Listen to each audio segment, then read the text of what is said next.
Hello friends, and welcome back to another virtual story time with Miss Liz. On another lovely day in Philly, I am reading to you from the John Hines Wildlife Refuge, which is by the Philadelphia airport.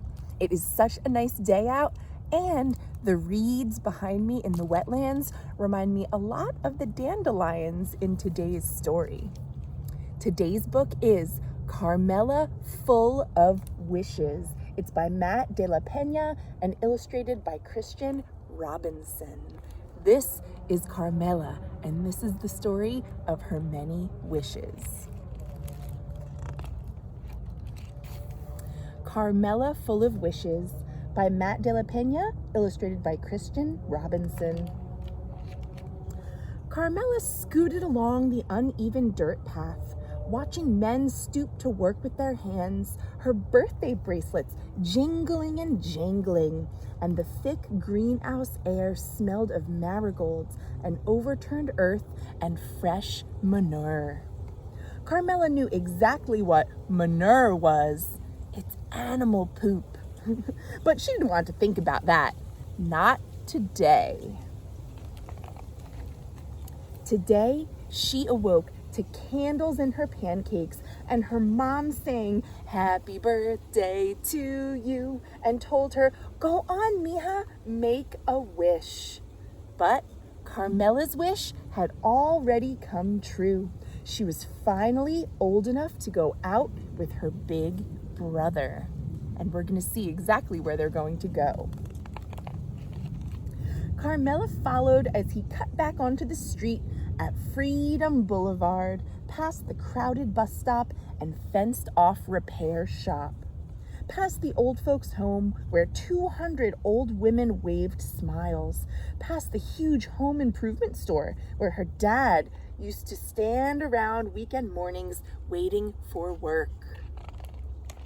Carmela tried to make small talk with her brother as their metal cart rattled, but her brother didn't make small talk back. He didn't want her tagging along. "Too bad," she told him with her glare. I think after a while of making errands on his own, her brother probably likes his alone time, but it is time for Carmela to join the journey. Just outside the laundromat, she picked a lone dandelion growing among the concrete weeds. She pulled a breath and leaned toward the fuzzy white bulb, but just before she could blow, her brother butted in. "Did you even make a wish? You're supposed to make a wish. Everyone knows that."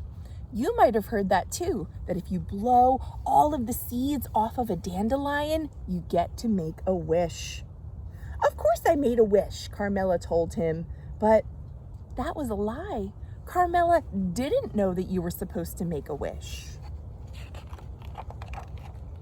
Carmela helped her brother sort colors one-handed. She helped him load the washers, one item at a time. While their clothes spun, her imagination turned, each new thought ushered in by a jingle of her birthday bracelets. Her brother found the sound annoying, and he shot her a dirty look. "Too bad," she told him with her glare. She jingled her bracelets as she rode up to Miss Maria's vegetable stand, imagining a machine built into her bedroom wall, one that would spit out anything she could think of, but mostly candies. I think that's a pretty good invention, isn't it? She jingled her bracelets in line at the locksmith shop, imagining her mom sleeping in one of those fancy hotel beds she spent all day making for fancy guests. She jingled her bracelets at the bodega down the block from their old apartment building, imagining her dad getting his papers fixed so he could finally be home.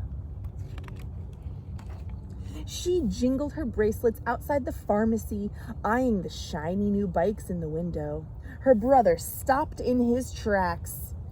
"Why do you have to be so annoying?" he asked. She thrummed her bracelets at him and said, "It's a free country. The only time she didn't reach for her bracelets was when her brother ducked into his friend's house. Carmela slumped down on the curb, silently imagining all the things she could turn him into. The slimy pink tail of a rat, a cockroach scurrying away from the light, a wheelbarrow full of manure left in the sun. Sounds like Carmela and her brother have a somewhat typical brother-sister relationship. A lot of the time, they can't stand each other. Let's see if that's going to change. She stared down at the dandelion in her hand. It seemed so much more important now that she knew it was a place to put her wishes. What if she made the wrong choice? Carmela tried to hop a curb on the long trip home, but her tire caught and her handlebars twisted and she went crashing to the concrete.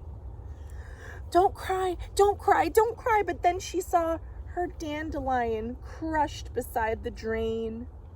She looked up at her big brother, warm tears rolling down her cheeks. He lifted up her scooter. You okay?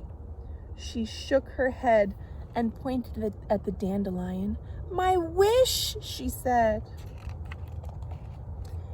Her brother took her by the arm and led her back up the block, past the laundromat and the flea market, past the greenhouses and the smell of manure, past the overgrown park and across the train tracks.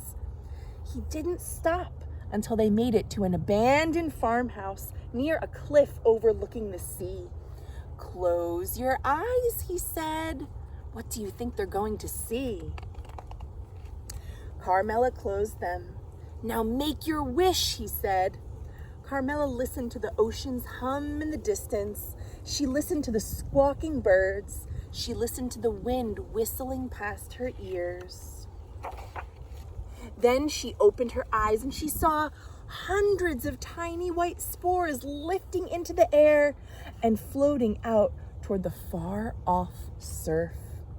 The sky was full of wishes and seagulls too. Let's go, her brother said. Don't you want to know my wish? She asked. He shook his head. He said, if you tell a wish, it won't come true. She looked back one last time, then took off her bracelets and followed her brother home. And that is the story of Carmela and her many wishes.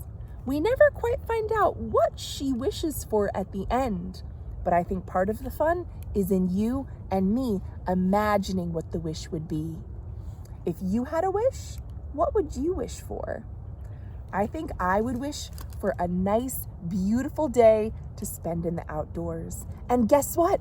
I got my wish because I am here today enjoying the world around me. You can see my bike behind me, which is what I'm gonna hop on in a few minutes and pedal through the wildlife refuge.